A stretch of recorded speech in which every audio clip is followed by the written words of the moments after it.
శ్రోతలందరికీ నా నమస్కారం. కథా ప్రయాణానికి స్వాగతం. నేను మీ అనసూయ. ప్రతి శుక్రవారం నాడు మనం శ్రీమతి ఎద్దనపూడి సులోచన రాణి గారి మీనా నవల నుండి సంఘటనలు గుర్తు చేసుకుంటూ వస్తూ ఉంటాము. ఈ వారం కథలోకి వెళ్లే ముందు గత వారం జరిగిన సంఘటనలను గుర్తు చేసుకుందాము. పోయిన వారం ఏం జరుగుతుందంటే, మీనా మనసు బాగోలేక బాధపడుతూ ఉంటే వాళ్ళ నాన్నగారు తనని బజారుకు తీసుకెళ్తారనమాట, బొమ్మల షాప్కి. అక్కడ కొంతసేపు స్పెండ్ చేసిన తర్వాత మళ్ళీ ఏదో ఒక బొమ్మ కొనుక్కుని ఇంటికి వస్తారు. అంటే మీనా ఎందుకు బాధగా ఉంటుందంటే, వాళ్ళ అమ్మగారు తన మాట వినకుండా డెహ్రాడూన్కి వెళ్ళిపోతుంది, తనను వెంట పెట్టుకుని తీసుకెళ్లకుండా, తనని గురించి పట్టించుకోకుండా. సరే, మీనాను వాళ్ళ నాన్నగారు బొమ్మల షాప్కి వెళ్ళి అక్కడ పరిస్థితులు కూడా ఏమీ బాగుండవు. ఆ బొమ్మల షాప్ యజమానులు వాళ్ళిద్దరు అన్నదమ్ముల మధ్య గొడవలుగా ఉండి షాపులో బేరాలు కూడా సరిగ్గా ఉండవన్నమాట. ఆ పరిస్థితిని చూసి వీళ్లకు అక్కడ కూడా కొంచెం బాధగానే ఉంటుంది. సరే, ఇంటికొచ్చేస్తారు ఏదో ఒక బొమ్మ కొనుక్కుని. ఇంటికి వచ్చేసరికి వాళ్ళ వంట మనిషి తాయారమ్మ కూతురికి బాగోలేదని, సీరియస్గా ఉందని టెలిగ్రామ్ వస్తుంది. ఆమె కూతురు అల్లుడు కాశీలో ఉంటారు. ఆవిడ వెళ్తూ ఉంటే మీనాకు ఒక ఆలోచన వస్తుంది. తను కూడా ఆవిడ వెంబడి బయలుదేరిపోతే కాశీకి సారథి బారి నుంచి తప్పించుకోవచ్చు కదా అనుకుంటుంది. కానీ ఆవిడ ఒప్పుకోదు తన వెంట రావడానికి. అల్లుడుగారు వచ్చేటప్పుడు అలా నిన్ను తీసుకెళ్తే అమ్మగారు నా మీద కోప్పడతారమ్మా అని చెప్పి ఆవిడ తన పాటికి తను వెళ్ళిపోతుంది. అది చూసి మీనా చాలా బాధపడుతూ ఉంటుందన్నమాట. ఇంకా ఏది తప్పించుకునే దారి లేదు, సారథి బారి నుంచి ఎలా గడపాలి అతనున్నన్ని రోజులు అని బాధపడుతూ ఉంటుంది. సారథి అంటే మీనా కాబోయే భర్త కదా అని వాళ్ళ అమ్మగారు డిసైడ్ చేస్తారు. సరే, అప్పుడు వాళ్ళ నాన్నగారు ఒక మాట చెప్తారనమాట. నువ్వు ఇక్కడి నుంచి తప్పించుకుని వెళ్ళాలి అంటే ఒక చోటుంది, నేను నిన్నక్కడికి పంపించగలను అని చెప్తారు. అది ఏం చోటు అని మీనా అడిగితే, వాళ్ళ మేనత్తగారి ఊరు నిమ్మలూరు అని కృష్ణా జిల్లాలో ఉంది అని ఆయన చెప్తూ ఉంటారు. ఆ మేనత్త గురించి సరిగా మీనాకు తెలియదు. ఆ పరిస్థితుల గురించి, ఆ కుటుంబం గురించి వాళ్ళ నాన్నగారు మీనాకి చెప్తూ ఉంటారనమాట. వాళ్లతో ఎందుకు వీళ్ళు దూరంగా ఉండవలసి వచ్చింది, ఎప్పుడూ వాళ్ళ ప్రస్తావన ఎందుకు తమ మధ్య అంతగా రాలేదు అనే విషయాల గురించి ఆయన ఎన్నో విషయాలు మీనాకి చెప్తూ ఉంటారనమాట. సరే, ఇప్పుడు ప్రస్తుతం కథలోకి వెళ్దాము.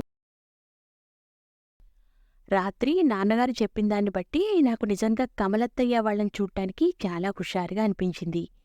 ఎలాంటి వసతులు లేని పల్లెటూరు, పాడి పంట పుష్కలంగా ఉండే సంసారం, మట్టి ఇంటిలో నేలమీద హరికేన్ లాంతరు పెట్టుకుని దాని చుట్టూ గుండ్రంగా కూర్చుని చదువుకునే పిల్లలు, పైన కప్పులేని స్నానాల గదులు, బావినీళ్లు. నాన్నగారు ప్రతి చిన్న విషయం వర్ణించి చెప్తూ ఉంటే శ్రద్ధగా చెవులు అప్పగించి వింటున్న నాకు ఆ ఇల్లు, ఆ పరిసరాలు కళ్ల ముందు కదలాడసాగాయి. అప్పటికప్పుడు వెళ్ళి ఆ పరిసరాల్లో తిరగాలన్నంత ఉత్సాహం వచ్చింది. మర్నాడు నాన్నగారు లేవగానే వెళ్ళి టెలిగ్రామ్ ఇచ్చి వచ్చారు. ముందు ఉత్తరం రాయాల్సిన అవసరం లేదు అన్నారు. నేనెప్పుడు వెళ్ళినా వాళ్ళు నన్ను ఆనందంగా ఆహ్వానిస్తారు అని చెప్పారు. సారథి వచ్చేసరికి నాతో పాటు తను కూడా లేకుండా పోతే ఇద్దరం కూడబలుక్కున్నట్టు అవుతుందేమోనని సందేహించారు కానీ, లేకపోతే తను కూడా నాతో వచ్చేవారే. బ్యాంకులో నా పేరు మీద ఉన్న అకౌంట్లో నుంచి ఒక 500 రూపాయలు అప్పివ్వమని అడిగారు నన్ను.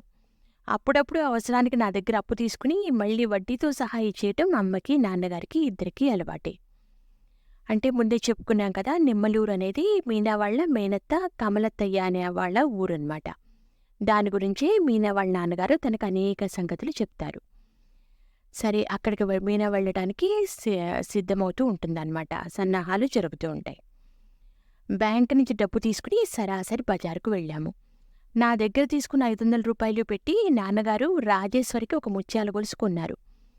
తన దగ్గరున్న 200 పెట్టి మిగతా పిల్లలందరికీ బట్టలు కొన్నారు.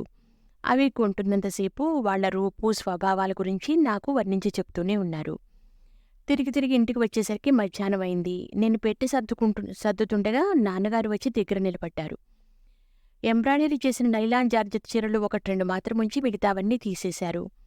వెంకటగిరి, ఉప్పాడ జరీ చీరలు పెట్టుకోమన్నారు. స్లీవ్లెస్ జాకెట్లు వద్దన్నారు.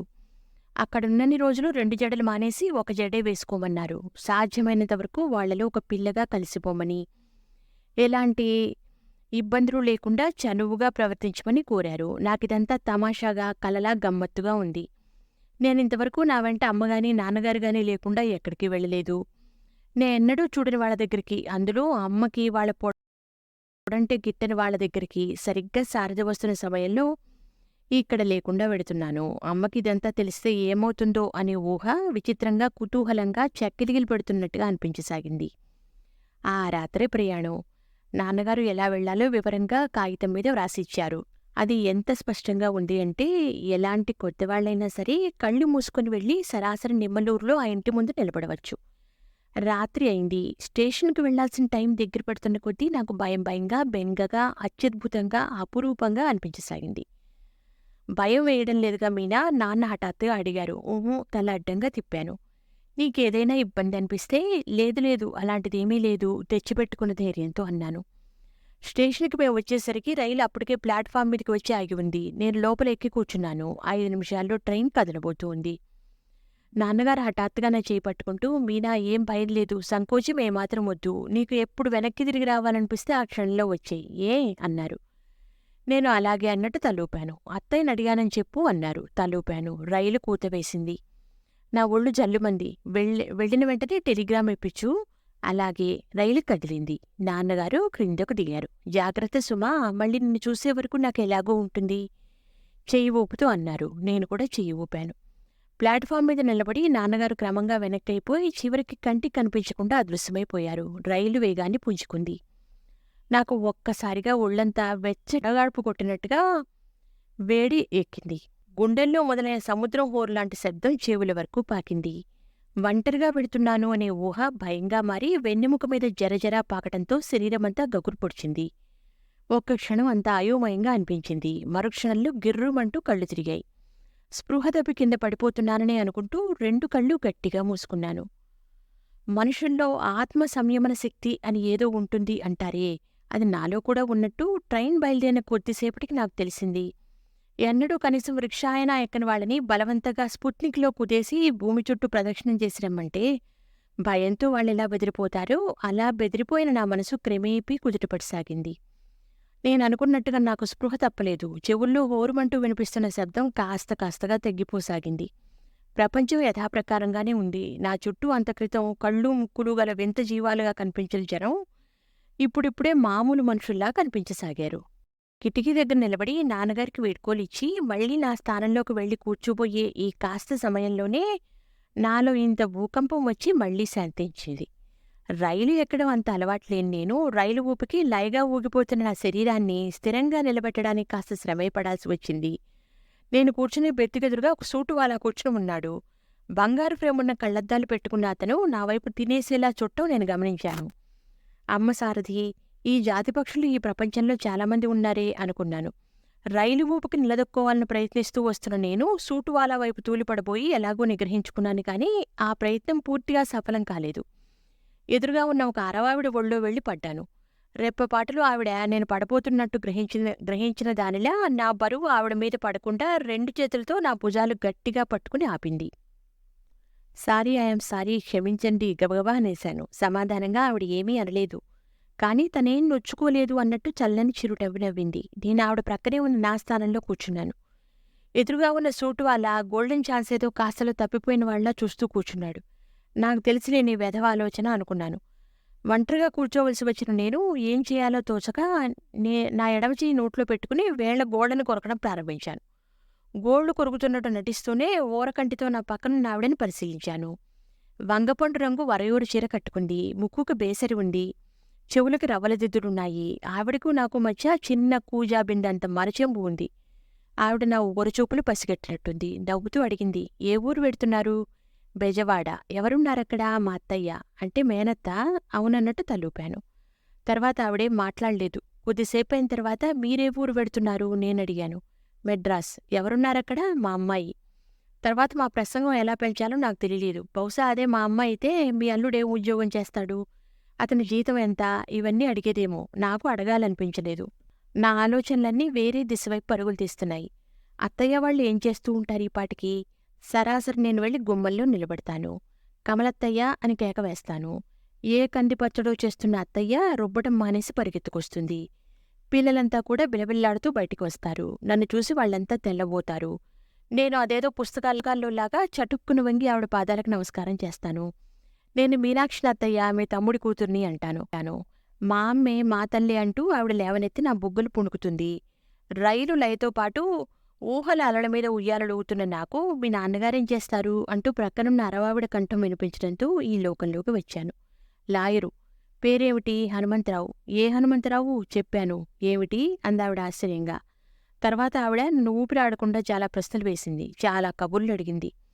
దూరంగా మఫ్లర్ చెవుల చుట్టూ కట్టుకుని వెనక్కు తలవాల్చి కునికిపాట్లు పడుతున్న ఒక ముసలాయన్ని చూపించి, వారు మా వారు.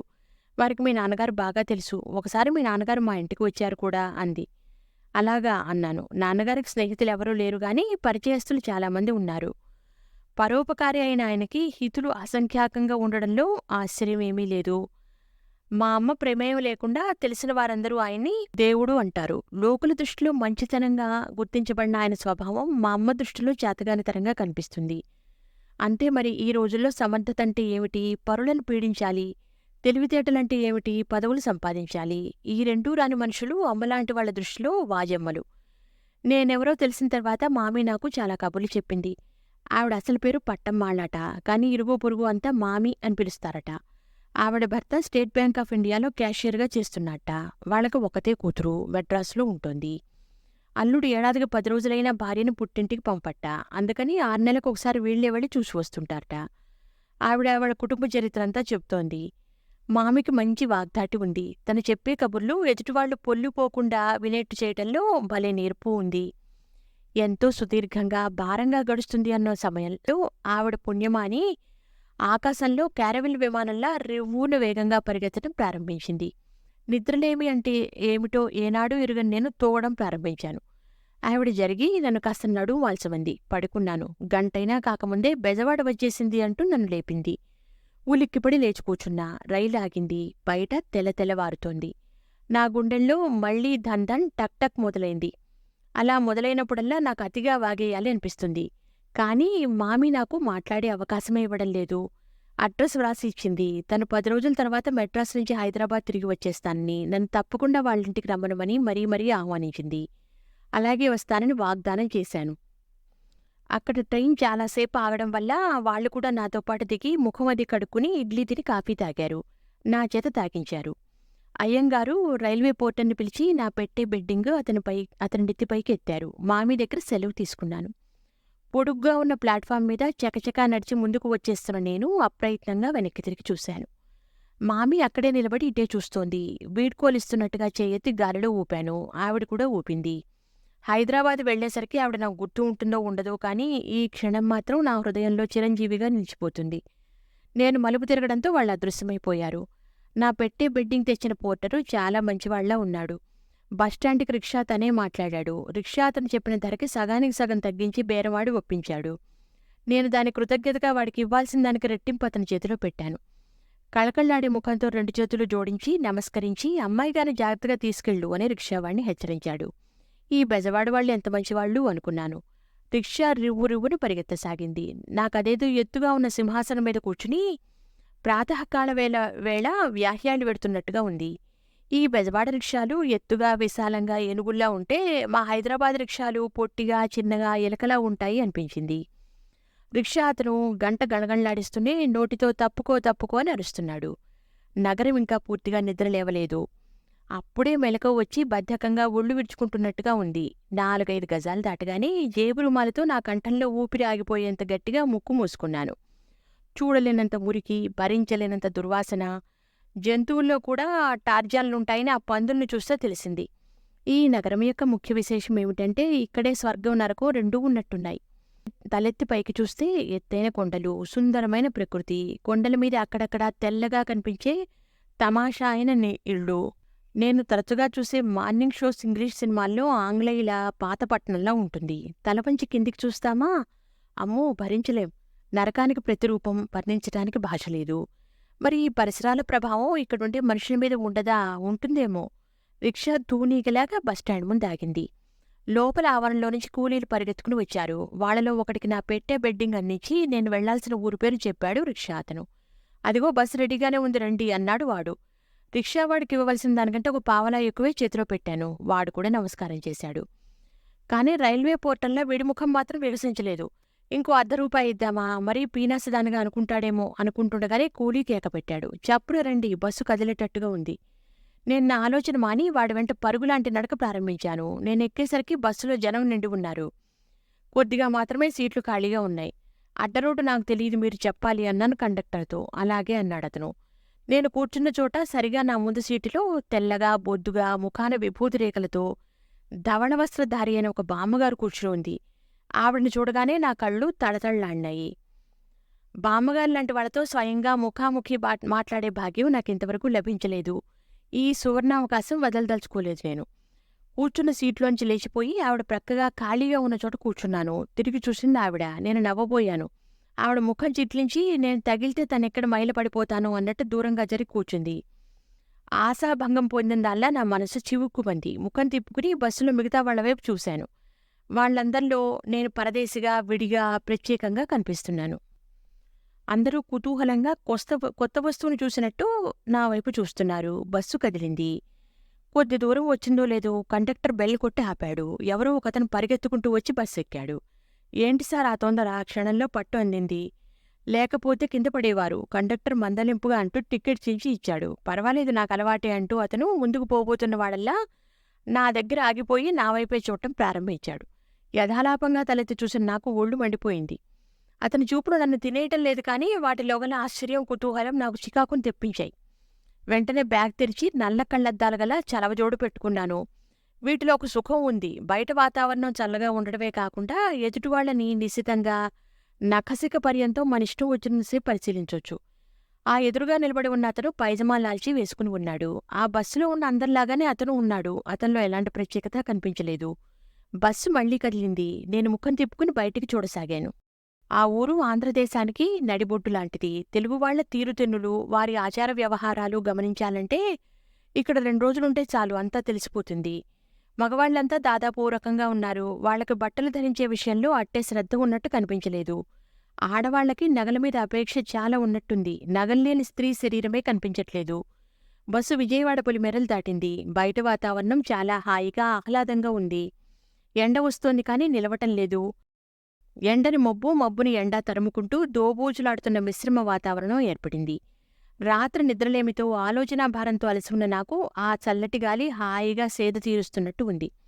బయట వరిచేలు, చెరుకు, తమలపాకులు, కూరగాయల తోటలు ఒకదాని వెంట ఒకటి వేగంగా రీలులా పరిగెత్తుతున్నాయి. ఎంతో పచ్చగా, సుందరంగా ఉన్న ఆ పరిసరాలు కళ్లకెంతో హాయిని కల్పించసాగాయి. ఎంత హాయి అనిపించినా మనసు ఎలాగూ ఉండనే ఉంది. పరుగు పందెం ప్రారంభించినవాడు తను చేరాల్సిన గమ్యస్థానం దగ్గర పడిన కొద్దీ ఎలా ఆతృత, ఆందోళన చెందుతాడో నా స్థితి కూడా అలానే ఉంది. దగ్గరకు వస్తున్నా, వచ్చేస్తున్నా చెవుల్లో ఎవరో ఊది చెప్తున్నట్టుగా ఉంది. నేనలా వెడుతున్నట్టు అమ్మకు తెలిస్తే? తెలియని నేనిదివరకులా భయపడ్ను. నేనిప్పుడు కృష్ణవేణమ్మ చేతిలో కీలుబొమ్మని కాదు, లాయర్ హనుమంతరావు గారి ఏకైక పుత్రిక మీనాక్షిని. నాకా సమయంలో నాకేదో దృఢమైన వ్యక్తిత్వం వచ్చినట్టయింది. కొంచెం నిటారుగా కూర్చున్నాను. బస్సు మళ్లీ ఆగింది. అలా ఇప్పటికి 4వోసారి. ఇదేనండి అడ్డరోడ్డు అన్నాడు కండక్టరు. ఉలిక్కిపడ్డాను. దిగుతారా? ఎంతో మర్యాదగా అడిగాడు. చకచకా దిగాను. నా పెట్టె బిల్డింగు కిందికి దింపాక నేను చూస్తుండగానే బస్సు కదిలి దుమ్ము లేపుకుంటూ వెళ్ళిపోయింది. నేనలాగే చూస్తున్నాను. బస్సు క్రమేపీ దూరమై చిన్న చుక్కలా మారి పూర్తిగా అదృశ్యమైపోయింది. విన్నారుగా, ఎంతో సరదాగా అనిపించింది కదూ. మన మీనా బెజవాడ వచ్చి అక్కడ్నుంచి నిమ్మలూరు వెళ్లే బస్సు ఎక్కిందనమాట. అడ్డరోడ్డు దగ్గర దిగింది. మరి వచ్చేవారం తను నిమ్మలూరులో వాళ్ళ అత్తయ్య వంటికి వెళ్తుంది. ఎలా చేస్తుంది, ఏంటి, అక్కడ వాళ్ళతో ఎలా ప్రవర్తిస్తుంది, వాళ్ళు తన్ను ఎలా రిసీవ్ చేసుకుంటారు అనేది తెలుసుకోవాలంటే వచ్చే వారం దాకా వేచి చూడాల్సిందే మరి. ఉంటాను. సెలవు. నమస్కారం.